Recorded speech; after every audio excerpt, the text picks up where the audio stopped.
we are joined by the wonderful Joe Conley, who is a solutions architect manager here at Bonterra. He's been here for 2.5 years, manages an entire team of those solutions architect, and he's got a ton of experience as presenter, fundraiser, teacher, writer, on everything in between. So he really helps organizations communicate their ideas and identity to their constituents. And here at Bonterra, he is kind of our in-house expert, right? So you couldn't be in better hands for somebody sharing the real in-depths of our fundraising and engagement world. Currently lives in just outside of Boston, Massachusetts, with his wife and 2 children. So super excited to have Joe here. Really appreciate you being on. And before I hand it over to you, I'm just going to give the group a quick overview of who Bonterra is.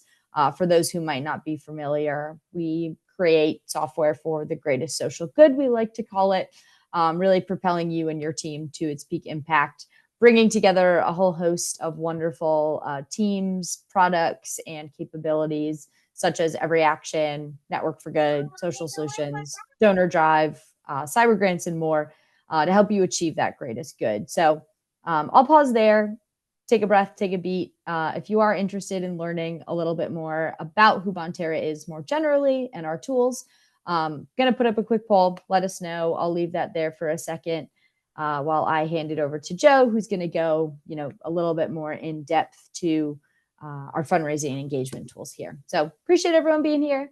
Excited to kick off the holiday season with you all. And this is our last webinar of the year. So y'all are my special group here. So it's been a pleasure, and I will stop talking now. Thanks, everyone. Thank you so much, Amanda. Hi, everybody. As Amanda said, my name is Joe Conley. I manage one of our solutions architecture teams here, which is just a fancy way of saying I'm the big old nerd. It's my job to show you all systems and answer questions you have about it. Prior to this role, I had a similar role at Blackbot. I was there for 5 years, supporting the majority of their products. And then before that, I worked right in fundraising as what I like to call a back-end fundraiser, gift processing, advancement services, database administration, those sides of it. But as far as I'm concerned, that is absolutely still being a fundraiser. Now, the other important thing I need you all to know is that right now I am a hot mess. I've got 2 toddlers at home. One of them you might hear in the background because she is home sick. At least she convinced us that she was sick enough to stay home. We just got back from visiting the in-laws. So I'm right outside of Boston. That was Cleveland, 2 full days of driving, and I am tired. Now, why am I telling you all of this? Is it to receive sympathy? That's never not appreciated, but because I want to show you something, I want you to understand the context when I say this. This big old pile are all appeals that I've received since Giving Tuesday.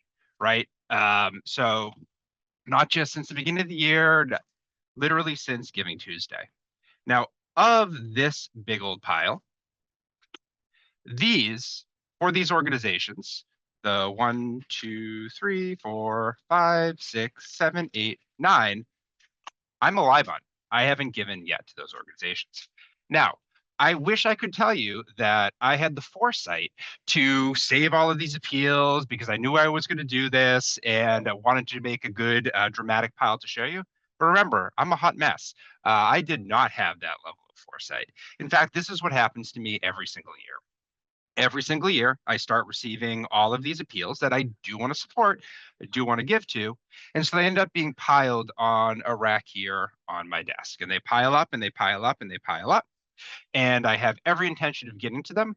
But then it's also Christmas season and finances start to get a little tight and they start to worry about making the donations.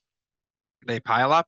I have every intention of come January to go through these and to start making more donations, but it's not going to happen.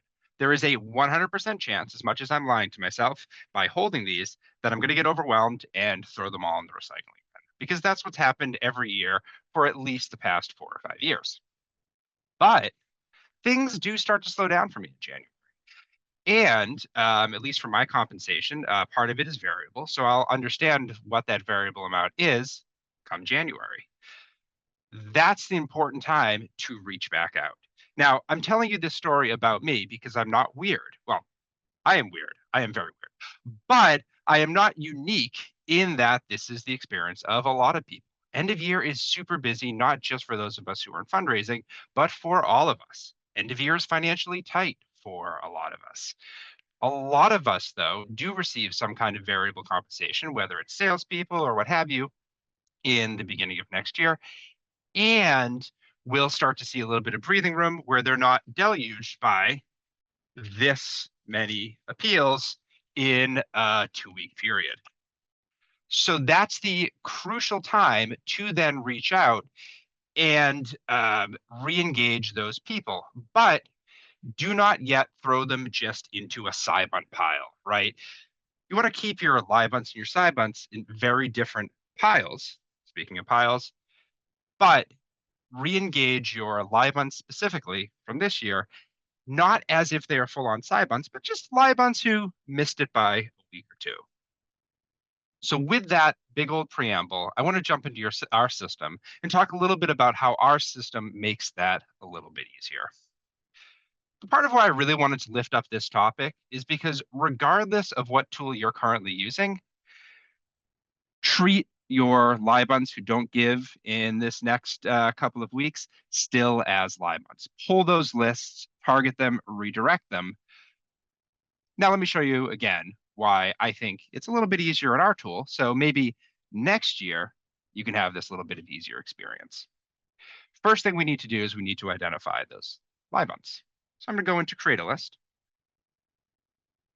And here's what I want to do. Create a list in every action is our query tool. Now, importantly, what is every action? Every action is a full CRM, ECRM. So with this tool, you're doing all of your offline fundraising, right? We're going to use this to create our lists for our direct mail, but also, and your major giving, your grants, because yes, we do have a grants tool built right in, plan giving, but also all of your online fundraising. So this is going to be your forms, your email, your texting, your automations, because at the end of the day, we all need to be multi-channel. So let's start by trying to identify some of those current LYBUNTs. What I'd like to do is I'd like to find those people whose most recent contribution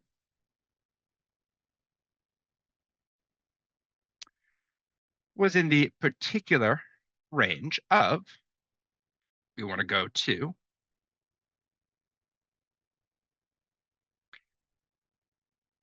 January 2023 to end of December 2023. Now, importantly, we absolutely have just a field that is last year, right? Because of course we do, because we absolutely should. If your system doesn't, then you're not getting as much out of it as you should. However, remember that when these lists start to come into play, it's not going to be last year anymore. It's going to technically be 2 years ago, because we're going to be writing this at the beginning of 2025. So this would get us, again, those regular old last gave in 2023. I want to get fancy with it though, because we want to go beyond just the basics and we want to do some really interesting targeting. One of the things I want to do is I want to create 2 segments. I want one for just those people whose most recent gift was sometime in 2023, but I want a separate segment for those people who most recently gave not just any time in 2023, but specifically end of year 2023. Now, how am I going to do that? Well, I'm going to go into add step. And when I add step, I'm going to remove contacts. Now, let me stop here because, I came from Blackbaud. One of the things that was the hardest for me in Razor's Edge was that in order to get that sub operator in that query, we had to take 2 queries, merge them together, and then crucially, the result was always static, which, yuck, we had to go and update all those queries to make it work. Here, I can use a sub operator without having to have the results be static. I know some of you are sitting there thinking, whatever, and others of you, I just blown your mind, depending on the amount of queries you have to do in your current system. So what we want to now sub out is I want to remove any of those individuals whose most recent contribution was between, let's say, let's do it as 11/15/2023 and 12/31/2023. So I'm intentionally removing that segment, removing those people, so that instead they're going to be their own.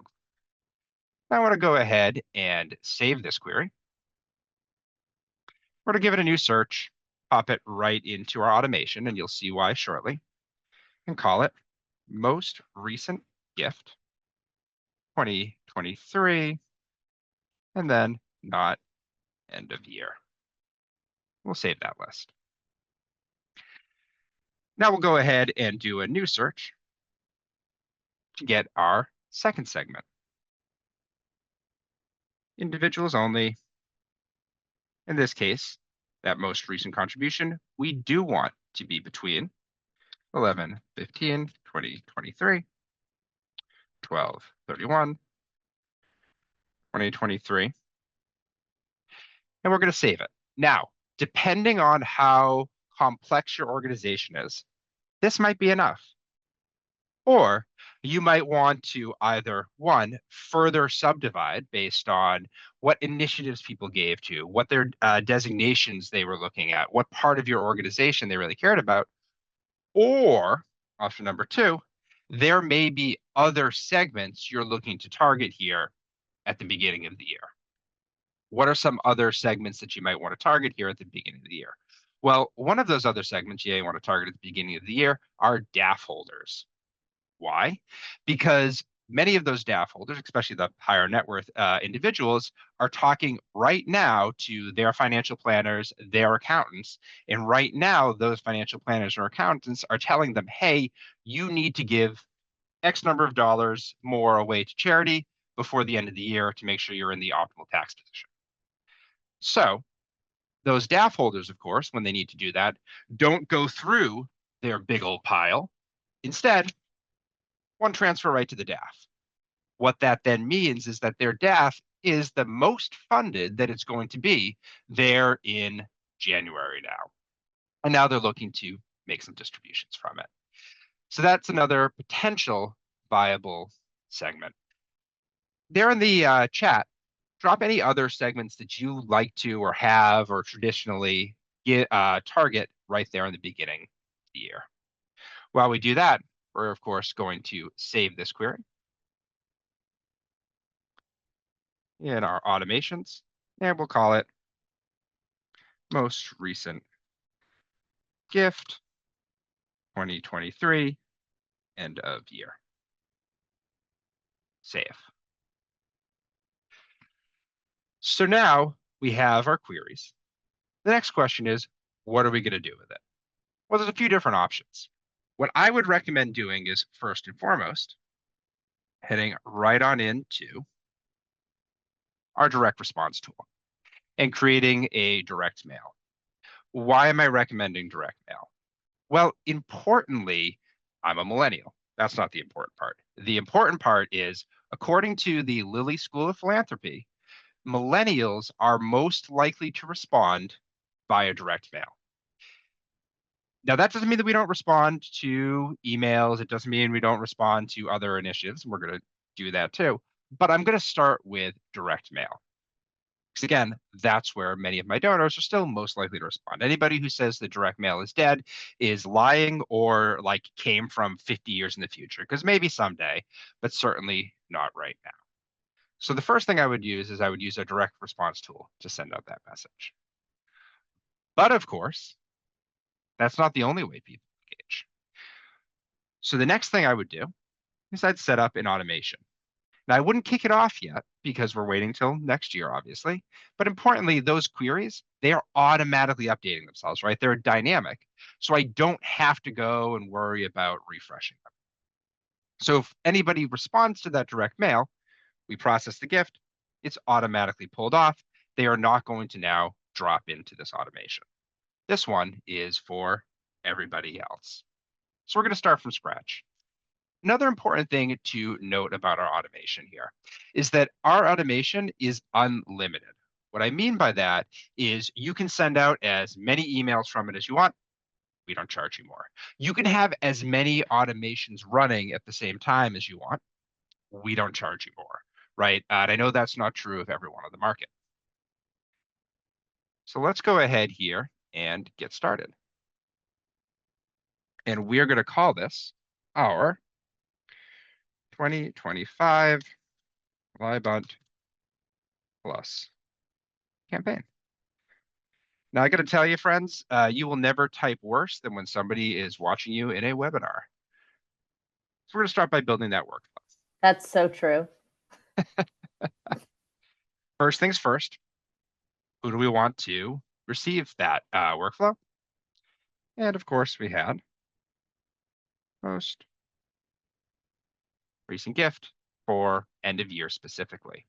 Now, again, the reason I'm setting up this particular group is I'm going to lean into the fact that we know that the last 10 they gave was end of year 2023. I might drop in a joke or two about how end of year we know is nuts and have a couple of nutcrackers there or something in this push to indicate that we know who you are, right? We're not just blasting emails out to everybody, but instead we're specifically targeting those supporters that we know 2024 end of year might have just got a little too busy. Don't worry, we get it. We're still hopeful for your support. Now I could start immediately with a email or with a text message. But instead, I want to start with a branch. The reason I want to start with a branch is I want to send people down two potential pathways. Why? Well, because multi-channel is king, and I want to make a distinction between those who opted into text and those who didn't. Anybody who didn't opt into text, right? They're just going to receive email. Easy peasy. Anybody who did, though, we're going to try both. We're going to try to engage them on first text and then potentially email. Because what we really want to do is we want to meet our supporters where they are. Speaking of meeting your supporters where they are, some of you might be thinking, well, Joe, for this, shouldn't we just take all of our boomers and put them just in direct mail? And if they don't respond to direct mail, do nothing? Absolutely not. Again, according to the Lilly School of Philanthropy, last year, 53% of boomers gave at least one gift online. Now, again, that doesn't mean that they gave a lot online or were hyper online or super engaged, but more than half of boomers gave at least one gift online. So really, this is obviously this is one of my soapboxes, but I'm going to stand by this soapbox. The sort of lazy distinction of like, oh, millennial, Gen Z online, Gen X and boomers offline, that just does not bear out in the data. Everybody is engaging in multiple channels, so you need to also be there on multiple channels. Now, at this point, now that we've made our decision, then yes, down my first pathway, I'll go ahead and add an action. Nice and easy. We're going to send a mobile message, and I will show you that if we want to create it, let's call it our most recent gift, 2023 BOY 1. And we get right in-app to the mobile message tool, making sure that we can dive in now and try either SMS or MMS, with the big difference being that MMS allows you to add pictures or GIFs. And here, again, specifically because with this group, I'm naming that I know that they haven't given since end of year 2023, leaning into the, hey, I'm sure you just got busy there at end of year 2024. Probably do want to use media. Again, maybe it'll be some nutcrackers, just a snowflake, something to indicate that, hey, I know who you are.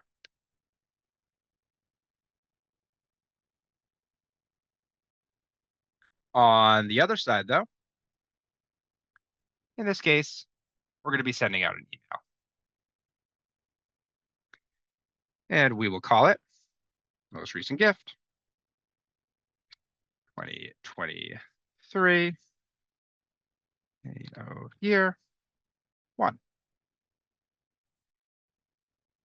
And because our time is short, we obviously won't have time to build out the full email, but I do want to show you just how easy our drag and drop tool is. Within our drag and drop tool, You get a number of templates, and we start you off with some great looking templates as well as give you the ability to create your own. And then it is a simple matter of a WYSIWYG editor. What you see is what you get. Drag and drop those images, logos, graphics right in. And of course, we are mobile optimized right from the start.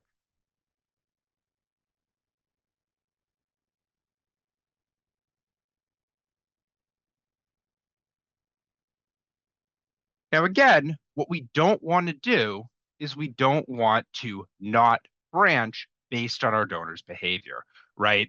We certainly do not want to put people on a bullet train. Now here, branching, I could go back into the query tool and be like, hey, if they responded based on this email, go in this, or this mobile message, go this way. If they didn't go that direction, I could. But why waste my time when I can just base the decision off of a previous step? It was a mobile message. Did they convert? If yes, they converted, great. We're going to send a thank you message and then leave them alone. If no, they did not, well, we're going to wait, right? Because again, don't want to be blasting them every single day. Maybe we'll give it a 7-day wait and then go ahead and now try email. And we'll build out that email.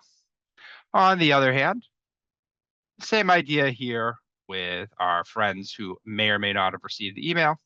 Pop in a decision, result of previous step. Did they convert? And this, by the way, is really one of the true values of an all-in-one system, is I'm not trying to navigate and match my constant contact or my MailChimp with what's going on with my CRM, with what's going on with my texting tool. It's all there working together to build a really smart, a really strong donor journey. Now, my next step would probably not be, if they did not convert, to immediately do a phone call, but I do want to note that that's an option. We can schedule your staff to do phone calls. Heck, in the system, if you really wanted to pop all these people into a phone bank, phone banking is built right in as well. So you'd have the ability to engage with them that way. Schedule a follow-up assigned to one person, me, and with a personal phone call.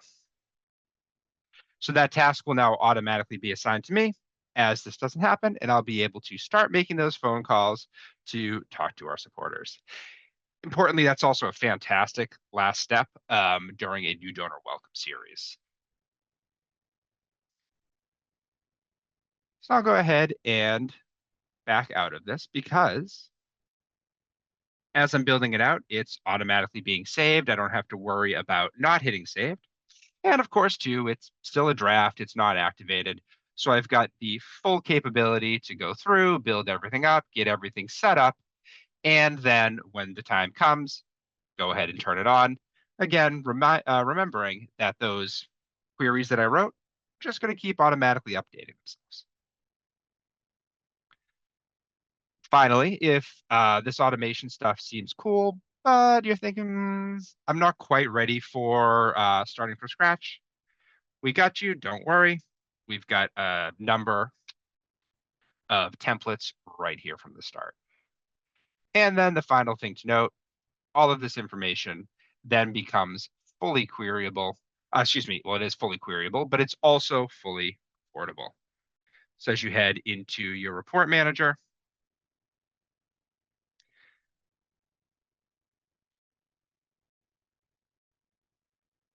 again, when you spell things correctly,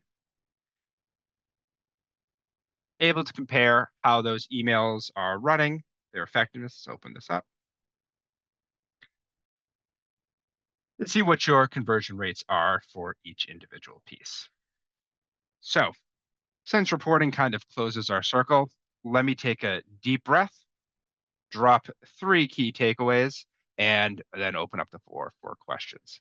Key takeaway number 1, Joe is a hot mess. No, key takeaway number 1 is those people who are still LYBUNTs come January, February, do not just throw them into the SciBunt bank, right, into that pile. Instead, that's a perfect time to try and engage them as if they are still LYBUNTs, because in many cases, the end of year just got away from them.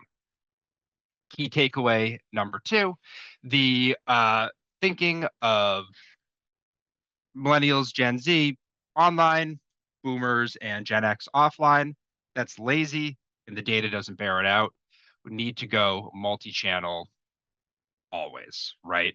And of course, you can respond to particular donors' behavior, but in general, lean into multi-channel as opposed to just unichannel. And then key number 3, make sure that whatever grouping tools you're leveraging are really working for you, right? If they're not updating automatically, if they don't allow you to build the list that you need, you deserve a better query tool. So that's what I have for you.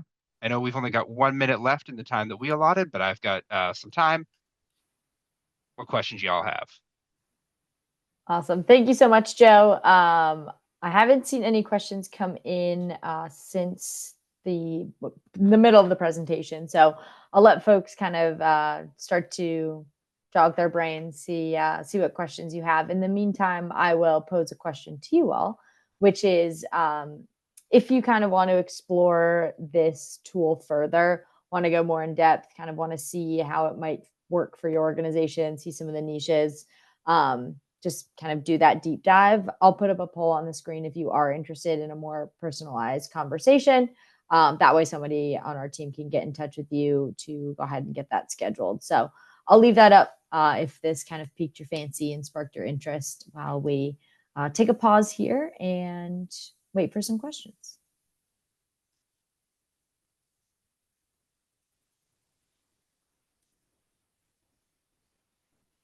I see Tammy's got a hand raised.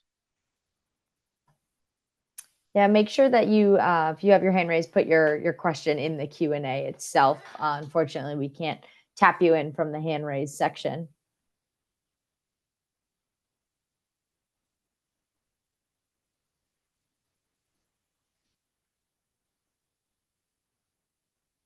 And if we get no questions, it just means, Joe, you were so thorough that covered everything perfectly to a T. No flaws, no notes.